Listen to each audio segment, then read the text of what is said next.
Sebastian Paul, പിളരുമോ എന്ന മാധ്യമപ്രവർത്തകർ ഇന്ന് നമ്മളുടെ റിപ്പോർട്ടർ ആവർത്തിച്ച് മുൻ മന്ത്രി കെ രാജനോട് ചോദിച്ചപ്പോൾ എൻ്റെ മറുപടി അതാണ് എന്ന നിലയ്ക്കാണ് അദ്ദേഹം പ്രതികരിച്ചത്.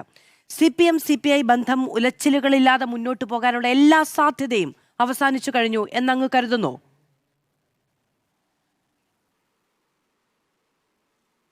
രാഷ്ട്രീയത്തിൽ നമുക്ക് അപ്രകാരം ഒന്നും പ്രവചിക്കാൻ കഴിയില്ല. എങ്കിൽ പോലും LDF ഇനി മുമ്പത്തെ പോലെ പ്രവർത്തിക്കാൻ സാധിക്കാത്ത അവസ്ഥയിലെത്തിയിട്ടുണ്ട്. ഒരുപക്ഷെ LDFന്റെ ഇടതുപക്ഷ ജനാധിപത്യ മുന്നണിയുടെ അന്ത്യം കുറിക്കുന്ന ദിനങ്ങളിലൂടെ ആയിരിക്കാം നമ്മൾ കടന്നു പോകുന്നത്. അത് അങ്ങനെ തന്നെ സംഭവിക്കട്ടെ.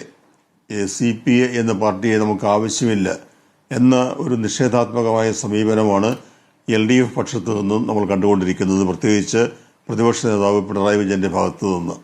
എന്തുകൊണ്ടാണ് അദ്ദേഹം അങ്ങനെ ഒരു നിലപാട് സ്വീകരിച്ചിരിക്കുന്നത് എന്ന് എനിക്കിപ്പോൾ പറയാൻ കഴിയില്ല. പക്ഷെ ഏതായാലും ഇടതുപക്ഷ ജനാധിപത്യ മുന്നണി ഇതപര്യന്തം പ്രവർത്തിച്ചതുപോലെ CPIയെ ഒരു പ്രധാന ഘടകകക്ഷിയായി ചേർത്തുകൊണ്ട് മുന്നോട്ട് പോകുന്ന അവസ്ഥയിൽ താല്പര്യമില്ല എന്ന പ്രത്യക്ഷമായ പ്രസ്താവനയാണ് CPIന്റെ ഭാഗത്തു നിന്ന് ഉണ്ടായിക്കൊണ്ടിരിക്കുന്നത്. അത് അങ്ങേയറ്റം നിർഭാഗ്യകരമായ അവസ്ഥയാണ്. എന്തുകൊണ്ടാണ് അപ്രകാരം ഒരു നിലപാടിലേക്ക് ശ്രീ പിണറായി വിജയൻ എത്തിയത് എന്നെനിക്കിപ്പോൾ പറയാൻ കഴിയില്ലെങ്കിലും അത് LDFന്റെ ആരോഗ്യകരമായ ഒരു മുന്നോട്ട് പോക്ക് പ്രവർത്തനം അതിന് തടസ്സം വരുന്ന ഒരു അവസ്ഥയിൽ ഇപ്പോൾ കാര്യങ്ങൾ എത്തിയിട്ടുണ്ട്. ശ്രീ സെബാസ്റ്റ്യൻ പോൾ, ഇപ്പൊ നമുക്കറിയാം, നമ്മൾ CPI പിളർന്ന CPM ഉണ്ടാകുന്ന കാലത്തെ ചരിത്രമൊക്കെ ഇപ്പോഴും പറയാറുള്ള ഒന്നാണ്. അങ്ങനെ ഒരു സംഭവം ഉണ്ടാവുകയാണെങ്കിൽ, അതായത് ഈ മുന്നണി ഒരു തരത്തിലും മുന്നോട്ട് പോകാത്ത തരത്തിൽ അകന്നു പോവുകയാണെങ്കിൽ അതിൽ ഇപ്പോഴത്തെ പ്രതിപക്ഷ നേതാവ് പിണറായി വിജയന്റെ പേരും അദ്ദേഹത്തിന്റെ കോൺട്രിബ്യൂഷനും അതായിരിക്കും ഏറ്റവും പ്രധാനപ്പെട്ടത്. അങ്ങനെ ചരിത്രം വായിക്കില്ലേ? അതെ, ഇടതുപക്ഷ ജനാധിപത്യ മുന്നണിക്ക് ക്ഷീണം സംഭവിക്കുന്ന ഒരു പ്രവൃത്തി ആരുടെ ഭാഗത്തു നിന്ന് ഇപ്പോൾ ഉണ്ടാകാൻ പാടില്ല. നമ്മളെപ്പോഴും ആവർത്തിച്ച് പറയുന്നത് പോലെ ഇന്ത്യയിൽ ഒരു കമ്മ്യൂണിസ്റ്റ് മുഖ്യമന്ത്രി ഇല്ലാത്ത അവസ്ഥയാണ്.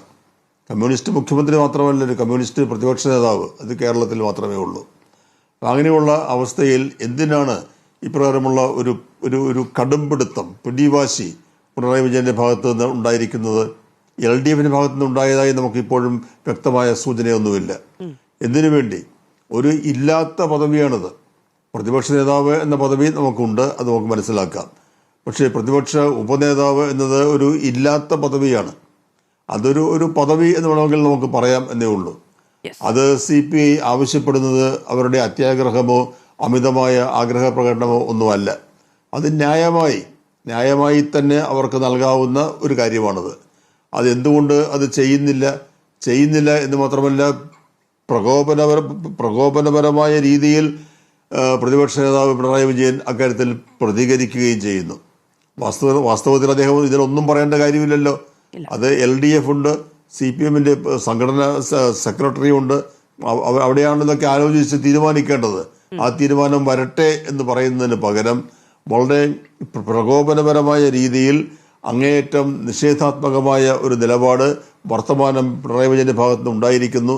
അത് കേട്ടാൽ നമുക്ക് മനസ്സിലാകുക CPI അവരുടെ വഴിക്ക് പൊയ്ക്കോട്ടെ എന്ന ഒരു നിലപാടിലേക്ക് CPM അല്ലെങ്കിൽ പിണറായി വിജയൻ എത്തിയിരിക്കുന്നു എന്നുള്ളതാണ്. ശരി.